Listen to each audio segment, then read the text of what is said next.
পাগলা বাবুর্চি রেস্টুরেন্টে যে গোল চক্করটা আছে এর পশ্চিম দিকে হচ্ছে আপনার এই দা পিজা স্টুডিও। ইফতারেতে আমাদের আজকে ডেস্টিনেশনে ইফতার, ওনাদের কিচেন আমাদের ইফতারের জন্য রেডি হচ্ছে। বাবা রিক্সায় বসবা? রিক্সা এই যে বাবা এখানে আসেন, এখানে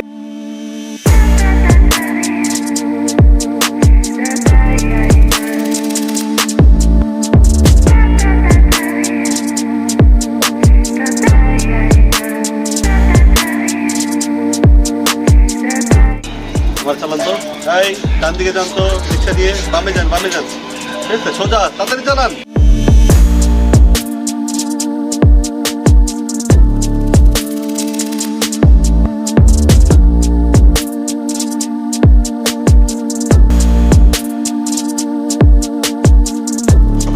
দেখতেই পারতেছেন অসাধারণ একটা ভিউতে আমরা চলে আসছি। অসাধারণ এক কথায়, পর্যাপ্ত পরিমাণে যতটুকু জায়গা আছে, বাচ্চারা খেলার মতো জায়গা আছে, হাঁটা চলার মতো জায়গা, দেখার মতো জায়গা। এটা হচ্ছে ওদের ছোট্ট করে কটেজের মতো, বাংলোর মতো করা। পছন্দের গাছগুলো পাবেন।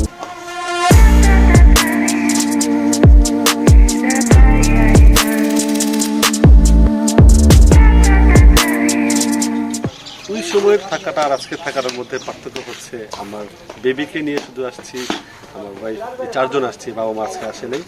বুঝছিলাম কিন্তু আব্বুর শরীরটা ভালো না, তাই আসে। আমারও করে ভালো।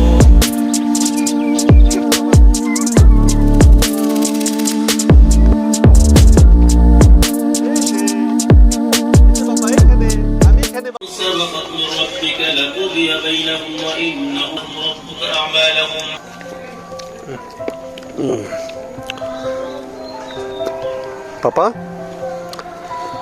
শুরু করতে পারো। আমাদের আজকে ফ্রাইড রাইস নিয়েছে, তান্দুরি চিকেন, তারপরে অমথন স্যুপ। পিৎজাটা ভালো। দেখো পাপা স্যুপ খাবেন? স্যুপ খাওয়াই দেই। তুমি খাইতেছো? কি মজা অনেক। কি জানটুসরা কিছু বলো না কেন? ইফতার কেমন বাইরে? নর্মালি তো বাসায় খেতে খেতে আমরা বোরিং নাকি?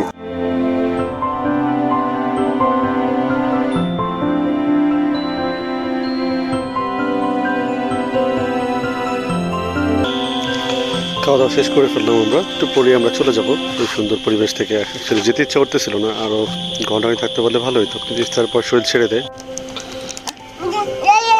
রায়ানের কোনটা খাবে?